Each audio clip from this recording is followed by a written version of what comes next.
Selamat datang di channel Santri Adventure. Sebelum menyimak videonya, silahkan like, share, dan subscribe. Assalamualaikum warahmatullahi wabarakatuh. Bismillahirrahmanirrahim. Alhamdulillahirabbil alamin wa bihi nasta'in ala umuri dunya waddin. Wassalatu wassalamu ala asyrafil anbiya'i wal mursalin sayyidina wa maulana Muhammadin wa ala alihi wa sahbihi ajma'in. Qalu subhanaka la ilma lana illa ma 'allamtana innaka antal alimul hakim. Wa qala rabbi shrah li sadri wa yassir li amri wahlul 'uqdatam min lisani yafqahu qawli. Allahumma faqihna fid din wa 'allimna ta'wil. Allahumma arinal haqqa haqqan warzuqna ittiba'ah wa arinal batila batila warzuqna ijtinabah bi rahmatika ya arhamar rahimin. Walhamdulillahi rabbil alamin. Amma ba'du. Para jamaah yang dimuliakan oleh Allah Subhanahu wa taala, wabil khusus kepada Mukarram al Muhtaram Ustaz Rahmat dan keluarga, kita doakan semoga beliau selalu sehat, berkah panjang umur, dikabulkan hajat-hajatnya oleh Allah Subhanahu wa taala. Amin amin ya rabbal alamin. Pertama, marilah kita panjatkan puji syukur kehadirat Allah Subhanahu wa taala yang telah melimpahkan berbagai macam kenikmatan kepada kita, wabil khusus nikmat iman dan Islam, sehingga alhamdulillah pada malam hari ini kita bisa bersama-sama hadir di majlis yang mulia, yaitu majlisul ilmi. Mudah-mudahan hadirnya kita, duduknya kita di tempat mulia ini menjadi wasilah dosa-dosa kita diampuni oleh Allah Subhanahu wa taala, dan derajat kita diangkat oleh Allah di dini wa dunya wal akhirah. Amin ya rabbal alamin. Salawat wa salam semoga tercurahkan kepada junjungan kita Nabi besar Muhammad sallallahu alaihi wasallam, yang akan selalu kita nantikan dan harapkan syafaatnya besok di hari kiamat. Mudah-mudahan kita semuanya termasuk umat Rasul yang kelak mendapatkan syafaatul uzma dari beliau Nabi Muhammad Rasulullah sallallahu alaihi wasallam. Amin amin ya rabbal alamin. Hadirin para jamaah yang dimuliakan oleh Allah, sebelum kita mulai, mari kita bersama-sama menghadiahkan sholatul Fatihah untuk para ulama, guru-guru kita, wabil khusus pengarang kitab. Mudah-mudahan apa yang kita kaji bermanfaat. Amin ya rabbal alamin. Ila hadratin Nabi Muhammadin sallallahu alaihi wasallam. Wassalamu ala alihi wa sahbihi wa azwajihi wa dhurriyyatihi wa ahli baitihi syai'ulillahi lahumul Fatihah. A'udzu billahi minasyaitonir rajim. Bismillahirrahmanirrahim. Alhamdulillahi rabbil alamin. Arrahmanir rahim. Maliki yaumiddin. Iyyaka na'budu wa iyyaka nasta'in. Ihdinas siratal mustaqim. Shiratal ladzina an'amta 'alaihim ghairil maghdubi 'alaihim waladdallin. Thumma ila Allahi jami'ul amrin 'amilin minal fuqaha'i wal muhaddithin wa ila jami'i masyayikhina wa masyayikhina khususan mu'allif hadzal kitab anna Allah yu'li darajatin fil jannah wa yanfa'una bi asrarihim wa anwarihim wa ulumihim bid din wal dunya wal akhirah. Al-Fatihah. A'udzu billahi minasy syaithanir rajim. Bismillahirrahmanirrahim. Alhamdulillahi rabbil alamin. Arrahmanir rahim. Maliki yaumiddin. Iyyaka na'budu wa iyyaka nasta'in. Ihdinas siratal mustaqim. Shiratal ladzina an'amta 'alaihim ghairil maghdubi 'alaihim waladdallin. Rabbi fil wa liwalidayya amin. Bismillahirrahmanirrahim. Qala al-mu'allif rahimahullah wa nafa'ana bihi wa bi 'ulumihi fid dharain. Wa qala an-nabiy sallallahu alaihi wasallam, A'idul maridi yakhudu fi rahmatillahi ta'ala fa idza jalasa 'indahu in ghamasa fiha. Kata Nabi, orang yang menjenguk orang sakit itu berjalan dalam rahmatnya Allah Subhanahu wa taala. Orang yang nengokin orang sakit itu sedang berjalan menuju rahmatnya Allah Subhanahu wa taala, menuju kasih sayang Allah Subhanahu wa taala. Fa idza jalasa 'indahu in ghamasa fiha. Maka apabila seseorang itu duduk di dekat orang yang sakit, maka sesungguhnya dia telah menyelami rahmatnya Allah Subhanahu wa Ta'ala. Maka dianjurkan ketika menjenguk orang sakit itu duduk di sampingnya orang sakit, duduk di sampingnya. Kalau yang sakit laki-laki, berarti yang perempuan gimana Ustaz? Ya, kalau memang berduaan tidak ada mahram, ya agak jauhan nggak masalah. Tapi kalau punya mahram, mahramnya ikut jenguk orang yang sakit itu, maka silakan agak berdekatan dengan orang yang sakit. Karena siapa orang yang duduk di dekat dengan orang yang sakit, maka sesungguhnya dia telah menyelami rahmatnya Allah Subhanahu wa Ta'ala. Artinya dia mendapat rahmat besar dari Allah Subhanahu wa Ta'ala. Wa qala alaihi salatu wassalam, Nabi sallallahu alaihi wasallam bersabda, "Adamu iyadatil maridi, adamu iyadatil maridi asyaddu alaihi min maradihi." Jadi kata Nabi, tidak menjenguk orang sakit terasa lebih berat, yakni terasa lebih sakit daripada penyakitnya itu sendiri. Jadi tidak menjenguk orang sakit itu terasa lebih berat daripada sakitnya orang yang sakit itu sendiri. Jadi ada sohibnya sakit, ulunya sakit, gak nengokin, itu sesungguhnya rasa sakitnya dia itu lebih berat daripada rasa sakitnya orang yang sakit. Karena hakikatnya harusnya dia mendapatkan rahmat Allah, karena sebab nengokin orang sakit dia nggak dapat. Padahal diantara salah satu dari peluang kita untuk mendapat rahmat Allah itu dengan menjenguk orang sakit. Ada orang sakit, kalau udah 3 hari tengokin, ya Ustadz, kan kita harus bawa macam-macam. Nengokin orang sakit itu nggak mesti bawa macam-macam. Yang penting hadir aja udah senang. Ya. Kita datang aja udah senang. Adapun masalah bebawaan mah kalau kita punya silakan bawa. Kalau nggak punya nggak bawa apa-apa nggak masalah. Yang penting hadir doain. Orang sakit kalau ditengokin senang nggak? Senang. Ya. Apalagi tengokin, kemudian yang nengokin bacain doa Al-Fatihah, itu udah senangnya luar biasa. Jadi pahalanya nengokin orang sakit itu nggak main-main, besar pahalanya. Bahkan mampu menyelami rahmat Allah Subhanahu wa Ta'ala. Saking banyaknya menjenguk orang sakit pahalanya, itu seakan-akan dia menyelami rahmat Allah, tenggelam di dalam rahmatnya Allah Subhanahu wa Ta'ala. Kira-kira kalau menyelami rahmat Allah nikmat nggak? Oh nikmat. Artinya rahmat Allah itu turun ke kita berlimpah ruah. Ya. Kalau kata bahasanya artis itu tumpah-tumpah. Ya.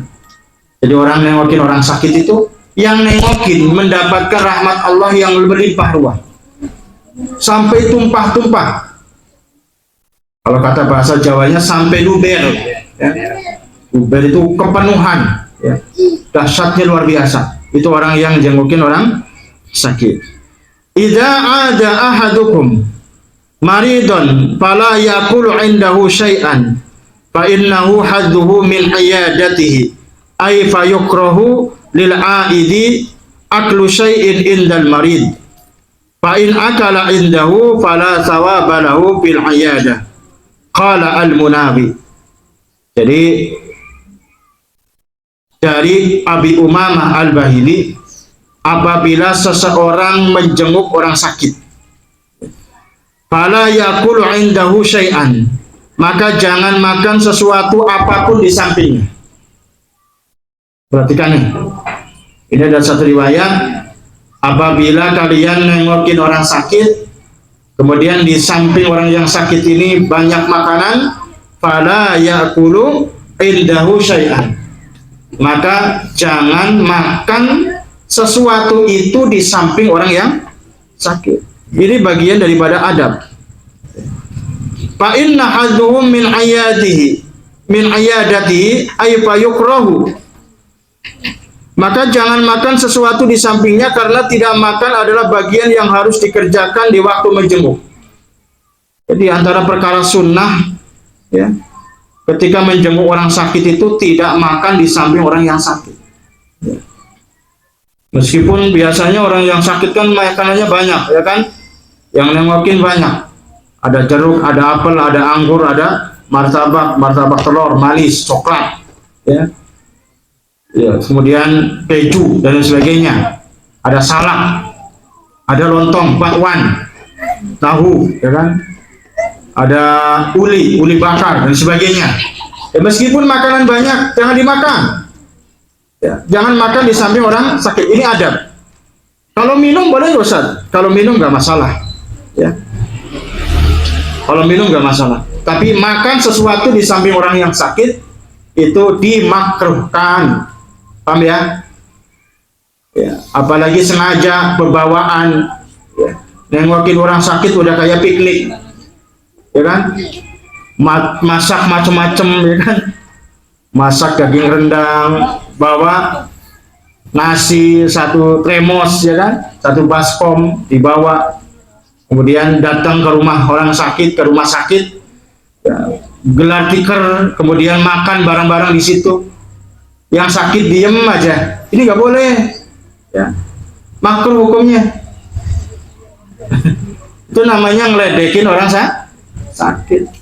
Yang namanya orang sakit itu kenikmatannya sedang diambil oleh Allah.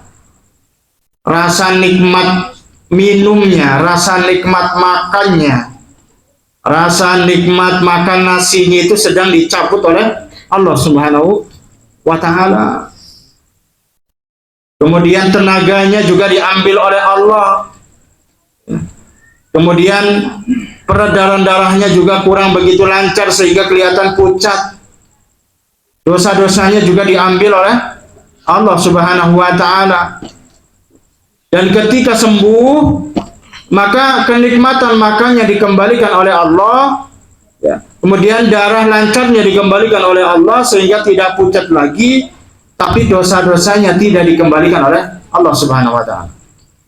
Maka orang yang sakit kemudian sabar menghadapi penyakitnya, jaminan dari Allah, dosa-dosanya diampuni oleh Allah. Ini yang sabar, bukan ngeluh, teriak-teriak, nggak terima dengan takdir Allah. Ini beda, ya. Ustaz, bagaimana ciri-ciri orang yang sakit sabar? Yang nggak gampang ngeluh, ya, lisannya nggak pernah berhenti di zikir. Ada zikir yang dianjurkan untuk orang-orang yang sakit, itu membaca surat Al-Ikhlas, ya. Qul huwallahu ahad, Allahus samad, lam yalid wa lam yulad wa lam yakul lahu kufuwan ahad. Sebanyak-banyaknya. Kalau ada orang sakit, banyak zikir, baca Al-Ikhlas. Kemudian dengan izin Allah dia mati, maka termasuk orang yang mati syahid. Insya Allah tidak kena fitnah kubur. Kalaupun dia sembuh, dosa-dosanya diampuni oleh Allah. Maka perlu diperhatikan nih, kalau ada tetangganya sakit, orang tuanya sakit, parah misalnya, suruh baca Al-Ikhlas sebanyak-banyaknya. Baca Al-Ikhlas sebanyak-banyaknya. Qul huwallahu ahad, Allahus samad, lam yalid wa lam yulad wa lam yakul lahu kufuwan ahad. Kalau maknya udah sepuh banget, ditegesin ya. Jangan cuma ngomong, mak baca Al-Ikhlas, takutnya nanti Al-Ikhlas semua. Harus ditegesin ya. Kalau orangnya udah sepuh banget nih, tegesin, mak, ya, atau manggilnya apa misalnya, mak, baca Qul huwallahu ahad, ditegesin. Ya. Makanya para ulama tidak menganjurkan mentalkin orang yang sakratul maut itu dengan bahasa kinayah, ya.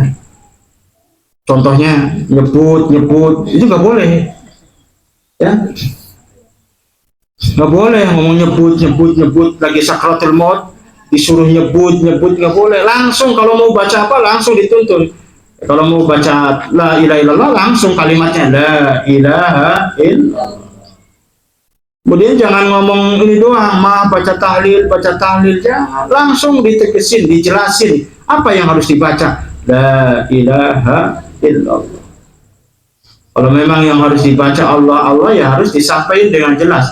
Allah, Allah, Allah. Karena orang yang sakratul maut itu sedang menghadapi kebingungan yang luar biasa. Maka sampaikanlah ke orang-orang yang sakit untuk memperbanyak membaca Qul huwallahu ahad, Allahus samad, alladzi lam yalid wa lam yulad wa lam yakul lahu kufuwan ahad. Gampangan ya, surat Al-Ikhlas. Insya Allah itu manfaatnya luar biasa. Atau kalau nggak baca surat Al-Ikhlas, baca sholawat. Ya, baca sholawat 1000 kali. Sallallahu ala Muhammad, sallallahu ala Muhammad. Pokoknya gini, ketika sedang sakit, ada beberapa zikir yang mesti dibaca. Al-Ikhlas, ya. Kalau nggak Al-Ikhlas, sholawat. Kalau nggak sholawat, baca Bismillahirrahmanirrahim. Al-Ikhlas, sholawat, Bismillah. Syukur-syukur tahlil juga ikut dibaca. La ilaha illallah. Tapi yang paling mantap itu ya bacaan surat Al-Ikhlas. Qul huwallahu ahad, Allahus samad, lam yalid wa lam yulad wa lam yakul lahu kufuwan ahad.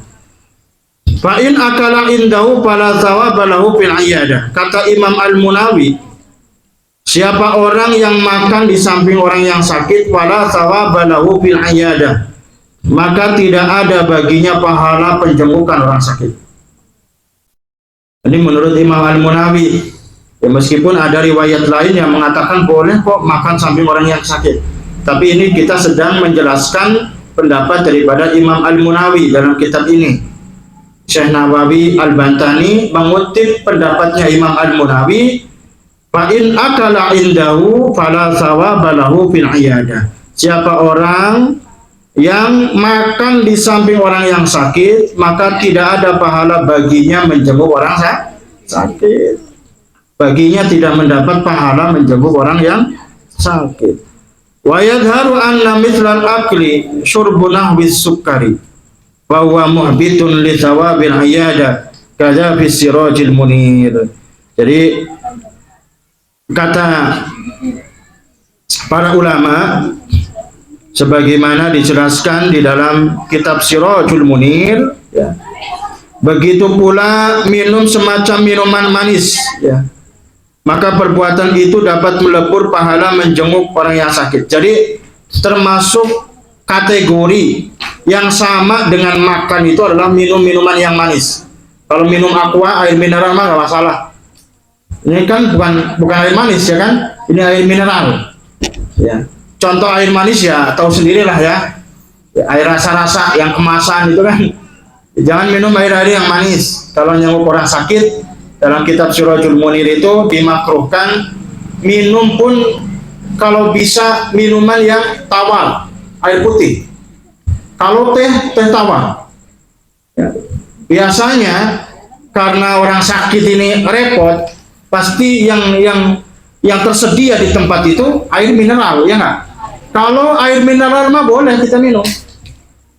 Yang nggak boleh itu air manis, kemudian makanan-makanan. Ya. Dan jangan banyak ngomong. Orang yang makin orang sakit itu jangan banyak ngomong. Apalagi yang sakit itu sakit apa bahasanya? Sakit yang memang nggak boleh banyak ngomong misalnya. Jangan diajak ngobrol macam-macam ya. Yang makin orang sakit itu cukup tanya gimana kabarnya, sehat-sehat. Mudah-mudahan cepat sembuh. Udah. Jangan banyak ngobrol macam-macam. Apalagi nakut-nakutin yang sakit. Wah, ini serem ya. Kemarin tetangga saya sakit kayak gini mati. Ini otomatis psikis daripada orang yang sakit ini turun. Ya. Ini bukan malah sembuh tapi malah tambah sakit. Jadi kalau nengokin orang sakit itu jangan cerita kematian. Tetangga saya sakit kayak gini mati. Kemarin tetangga saya habis mati nih, ya kan? Gak boleh, nggak usah ngomong kayak gitu. Ya, udah kalau kamu ngasih nasihat, udah banyakin zikir, sabar, banyakin zikir, sabar, istighfar yang banyak, baca Al-Ikhlas yang banyak, udah yang sabar ya. Dan gak usah dalil macam-macam, pakai dalil la yukallifullahu nafsan illa wus'aha lagi ya kan. Allah tidak akan membebani hambanya di luar kemampuannya, padahal dalil itu untuk beban hukum bukan beban hidup. Ya kan? Jadi jangan pakai dalil la yukallifullahu nafsan illa wus'aha. Jelas-jelas Allah juga ngasih beban di luar daripada kemampuan manusia. Maka kan ada perintah doa, Rabbana wala tuhammilna ma la taqata lana bih wa'fu 'anna waghfir lana warhamna. Cukup kita nasihati sabar. Ya kan? Sabar, sabar dan sabar. Kan Allah perintahkan. Ya. Wa basyiris sabirin alladzina idza asabathum musibah qalu inna lillahi wa inna ilaihi raji'un. Berilah kabar gembira bagi orang-orang yang sabar. Siapa mereka? Mereka yang ketika mendapat musibah berkatalah mereka inna lillahi wa inna ilaihi raji'un. Mudah. Kalau nasihatin orang yang kena musibah cukup satu kalimat, sabar. Mudah-mudahan Allah ganti musibah ini dengan sesuatu yang baik. Mudah-mudahan ada hikmahnya dan mudah-mudahan diganti dengan pahala yang berlipat ganda. Udah cukup. Jangan banyak dalil, Allah tidak akan membebani hambanya di luar kemampuannya. Pasti kamu mampu, ya kan? Ini nggak pas, ya kan? Karena faktanya banyak orang yang nggak mampu menerima ujian dari Allah. Ya. Banyak nggak yang nggak sanggup menerima ujian, kemudian ngambil jalan pintas? Banyak nggak? Ya nggak. Itu artinya Allah juga ngasih beban di luar daripada kemampuan. Maka supaya kita terhindar dari beban-beban di luar kemampuan kita, banyakin doa. Dengan doa yang pernah Allah ajarkan kepada Nabi Muhammad di surat terakhir daripada surat Al-Baqarah, khawatimu surat Al-Baqarah, penghujung surat Al-Baqarah, Rabbana wa la tuhammilna ma la taqata lana. Ya, kita banyak doa itu. Rabbana wa la tuhammilna ma la taqata lana bi. Rabbana wa la tuhammilna ma la taqata lana bi. Rabbana wa la tuhammilna ma la taqata lana bi. Sehingga ketika Allah beri kita ujian, Allah juga segera kirimkan jalan keluar untuk kita. Sehingga kita mampu menghadapi ujian-ujian tersebut dengan baik. Insya Allah. Jadi menurut pendapat Ilawan Al-Munawi, seseorang yang makan di samping orang yang sakit, fala thawaba lahu bil iyadah, maka baginya tidak mendapatkan pahala menjenguk orang yang sakit. Faqala sallallahu alaihi wasallam, Nabi bersabda, al-iyadatu fawaquna qatin.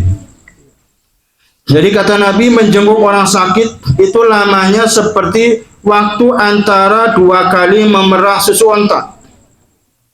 Ya. Jadi nengokin orang sakit jangan terlalu lama, jangan terlalu cepat. Jadi kata Nabi, Nabi memberikan isyarat bahwa menjenguk orang sakit itu antara waktu 2 kali memerah susu onta. Cepet nggak? Ya sedang lah bahasanya.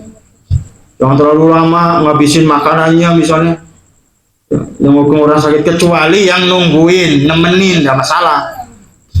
Kalau nengok mah jangan lama-lama. Pertama, kenapa nggak boleh lama? Khawatir itu yang sakit disuruh banyak istirahat, supaya yang sakit itu banyak istirahat. Jangan terlalu lama, jangan terlalu bentar. Assalamualaikum, waalaikumsalam, gimana kabarnya? Sehat? Alhamdulillah. Udah ya, saya mau pulang dulu. Cuman salam doang. Assalamualaikum, waalaikumsalam, gimana kabarnya? Sehat? Alhamdulillah, mendingan. Udah ya, saya mau balik langsung. Itu juga nggak pantas, ya. Paling nggak duduk sebentar. Ya, duduk sebentar, kemudian doain ya. Meskipun dengan 1 kali membaca surat Al-Fatihah. Ya Allah, mudah-mudahan dengan barokahnya Al-Fatihah Allah sembuhkan penyakit fulan bin fulan. Al-Fatihah. Atau biniyati syifaan ajilah khususon fulan bin fulan. Wa ma nawaina min nawaya sholihah ya Rabbi haqiqa bisiril Fatihah. Paling enggak baca 1 kali surat Al-Fatihah. Syukur-syukur didoain nih dengan doa macam-macam. Bismillahirrahmanirrahim. Alhamdulillah wa yukabi mazidah. Ila akhirih. Kalau nggak mau yang macam-macam doanya, kalau nggak mau panjang-panjang ya paling nggak Al-Fatihah. Nanti pas mau pulang doain lagi. Syafakallah. Semoga Allah menyembuhkan. Asalullahaladzim Rabbana asyin azim ayyashfiyahu. Atau labas atau hurun insyaallah. Ada banyak macam-macam doa untuk orang yang sakit. Jadi kalau mau pamitan, saya mau pamit ya, mudah-mudahan cepat sembuh, itu juga doa. Ya. Jangan doa pakai singkatan GWS ya. Jangan pakai singkatan GWS ya, apa GWS? Ya, kalau memang beneran mau doain itu orang yang sakit biar cepat sembuh, pakai doa-doa yang jelas. Semoga cepat sembuh, cepat sehat walafiat. Syafakallah. Kalau laki-laki yang sakit, kalau perempuan syafakillah. Semoga Allah menyembuhkanmu. Labak satu hurun insyaallah. Mudah-mudahan cepat sembuh ya, saya doakan. Udah cukup pamitan. Assalamualaikum. Syukur-syukur pulang kita ngasih sesuatu ke dia. Kita ngasih sesuatu, kita sedekah untuk dia. Supaya apa? Supaya bisa menambah pahala buat kita semuanya. Insya Allah. Karena orang yang sakit itu Pak, kalau sabar itu kedudukannya dekat banget dengan Allah Subhanahu wa Ta'ala. Maka sebenarnya gini, orang yang sebelum matinya diuji sakit itu potensi pahalanya itu berkurang Pak. Potensi dosanya berkurang kalau dia sabar, karena sakit itu diantara fungsi daripada sakit itu untuk mengurangi dosa-dosa. Kalau dia diuji dengan penyakit parah kemudian sabar, itu sebenarnya buat mengurangi dosa-dosanya selama dia masih hidup. Kalau dia sabar, dosanya dilebur oleh Allah Subhanahu wa Ta'ala. Asalkan selama sakitnya itu tidak pernah meninggalkan kewajiban dari Allah, meskipun sholatnya dengan cara dihormatil waktu misalnya, karena tidak bisa menghindari najis, sebab najisnya keluar terus dan sebagainya. Yang penting jangan meninggalkan kewajiban dari Allah Subhanahu wa Ta'ala. Kemudian wa fi riwayatin li Tirmidzi, afdalul iyadati ajran sur'atul qiyam min 'indil maridi. Jadi dari Jabir bin Abdullah, menjenguk yang paling tinggi pahalanya ialah cepat beranjak dari sisi orang yang sakit. Ya. Jadi siapa yang paling banyak pahalanya menjenguk orang yang sakit? Itu adalah orang yang tidak berlama-lama duduk di samping orang yang sakit. Maksudnya nggak berlama-lama itu nggak terlalu lama dan nggak terlalu sebentar, sedang-sedang sajalah. Kemudian afdalu ziyaratil maridi ayyakuna qu'udul a'idi indahu fawaquna qatil li'annahu qad yabdu lil maridi hajatun. Kemudian yakni yang paling utama adalah bila duduknya penjenguk di sisi orang sakit seperti waktu antara dua kali memerah susu sapi. Ya. Kenapa? Karena orang yang sakit itu harus banyak istirahat. Sehingga kita jangan terlalu lama nengokin orang sakit. Jangan juga terlalu sebentar. Ya udah, ya bahasanya sesuai dengan adat kebiasaan, ya. Terlalu lama nggak boleh, sampai ngabisin makanannya nggak boleh, ya kan? Terlalu sebentar baru salam, udah langsung pamit ya, nggak boleh, ya kan? Paling nggak duduk sebentar, kemudian langsung doain selesai, pulang. Nah karena kan nggak boleh banyak ngomong, ya nggak? Ngobrol nggak boleh banyak-banyak, ya. Apalagi mohon maaf nih, yang ditengokin misalnya ditutup bagian mulutnya, apa namanya dia apa opnam apa dia, nggak boleh ngomong banyak. Ya kita jangan banyak ngobrol, ya kan? Bagaimana menjenguk orang yang sakit dan posisinya koma? Ya. Apakah boleh kita ngasih semangat? Boleh.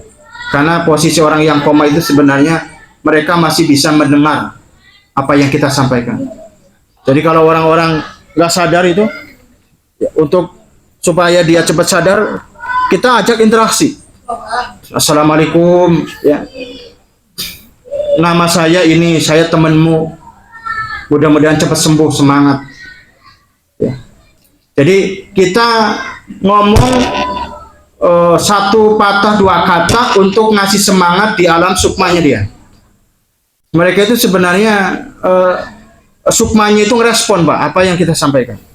Jadi kalau kita nengokin orang sakit dalam posisi koma, ya kan, nggak sadarkan diri, kemudian kita diizinkan masuk, sapa orangnya. Assalamualaikum, Fulan, ini saya Mujmal hadir di sini. Semoga cepat sembuh dan semangat terus, ya. Saya bacain Al-Fatihah di sini, Al-Fatihah. Udah selesai. Jangan banyak diajak ngobrol. Kalau memang bisa dilus kepalanya, dilus kepalanya. Udah selesai. Insya Allah mereka juga bisa merespon. Karena beberapa kali orang koma itu ketika diajak ngobrol bisa ada beberapa yang koma meresponnya itu dengan netesin air mata. Diajak ngobrol terus tetes nangis, netesin air mata, merespon dia. Badannya, tangannya nggak gerak, cuma dia meresponnya dengan air mata. Itu berarti mereka merespon. Jadi sampaikan kalimat-kalimat yang baik, ya, sugesti yang baik untuk menyemangati dia sehingga dia itu cepat sadar. Kasih semangat, mudah-mudahan cepat sembuh. Insya Allah kamu cepat sembuh, semangat. Saya selalu mendoakanmu. Al-Fatihah. Kalau bisa ngomong kayak gini, misalnya namanya Fulan bin Fulan, ayo kita bareng-bareng baca Al-Fatihah. Kamu baca Al-Fatihah di sana, saya khususkan Al-Fatihah untuk kesembuhanmu. Ya. Ini hati syifaan ajilah khususon Fulan bin Fulan, Al-Fatihah. Jadi kita ngajak dia untuk baca Al-Fatihah di sana. Ya. Insya Allah mereka juga di sana merespon, Pak. Merespon apa yang kita sampaikan. Cuman kita nggak tahu saja. Sebenarnya mereka juga merespon. Karena orang itu dalam posisi koma itu pengalamannya masing-masing ternyata. Ada yang dibawa ini, ada yang dibawa itu dan sebagainya. Kemudian dibalikin lagi sadar. Itu sukmanya kemana-mana dalam posisi gak sadar diri. Itu sukmanya kemana-mana. Ada yang ngajak. Ketika kita ngasih respon yang baik ke mereka, ya, dengan ngajak baca Al-Fatihah, itu mereka ingat. Ya, mereka ingat jasadnya itu di mana, sehingga kalau Allah izinkan dia itu sadar, masuk lagi nanti sukmanya sadar. Itu dalam rangka untuk mengembalikan sukmanya supaya ke jasadnya sendiri. Kemudian wa min tamami iyadatil marid, wa qala alaihi salatu wassalam, Nabi bersabda, wa min tamami iyadatil marid ayyad'a ahadukum yadahu ala wajhihi aw ala yadihi fayas'aluhu kaifa huwa wa tamamu tahiyyatikum bainakum al-musafahah. Termasuk, kata Nabi, termasuk kesempurnaan menjenguk orang sakit ialah seseorang dari kalian meletakkan tangannya di atas wajah si sakit atau di atas tangannya, gini, pegang bagian keningnya, kemudian dibacain sesuatu Al-Fatihah atau dipegang tangannya. Itu keutamaan, kesempurnaan menjenguk orang sakit. Kemudian kalau kita mau nanya kabarnya sambil dipegang keningnya, ya kalau yang perempuan yang sakit laki-laki nggak ada mahram jangan dipegang-pegang ya. Yang dilus-lus jangan. Jadi kesempurnaan menjenguk orang sakit, kalau mau nanya kabar, gimana kabarnya, pegang bagian keningnya dilus-lus. Gimana kabarnya, sehat? Dan ngomongnya pelan-pelan, gimana kabarnya, sehat? Nah. Oh, terjantungan. Pelan-pelan, gimana kabarnya, sehat? Mudah-mudahan cepat sehat. Atau dipegang tangannya, dilus-lus. Mana? Jadi untuk membangun, kalau kata bahasa itunya bonding, ya, untuk membangun bonding kasih sayang antara penjenguk dan orang yang sakit, dipegang tangannya. Gimana kabarnya? Sehat, sehat. Tanya, Kemudian kesempurnaan penghormatan di antara kamu adalah berjabat tangan. Jadi nanti selesai itu semuanya berjabat tangan. Kemudian berpamitan. Ya, itu tidak masalah seperti itu. Jadi kalau udah bahasanya udah selesai, kita tanyain kabar, pegang tangannya, keningnya, tanyain kabar, kita doakan, kemudian selesai berjabat tangan. Semoga cepat sembuh. Semangat ya. Jangan ngomong macam-macam lah. Saya kasih tahu. Karena banyak orang-orang yang bahasanya ini nggak ada adab, kan? Nyengokin orang sakit ngomongnya sembarangan sampai nyalain musik macam-macam, ya kan? Itu nggak ada adab namanya. Jadi posisikan dirimu sesuai dengan keadaan. Meskipun yang sakit teman dekatmu sering bercanda, ya jangan pas nengokin disetelin musik rock dan sebagainya, jangan. Harus menyesuaikan dengan keadaan. Wallahu a'lam bishawab. Mudah-mudahan bermanfaat. Amin amin ya rabbal alamin. Ya. Sebelum ditutup, barangkali ada pertanyaan, silakan.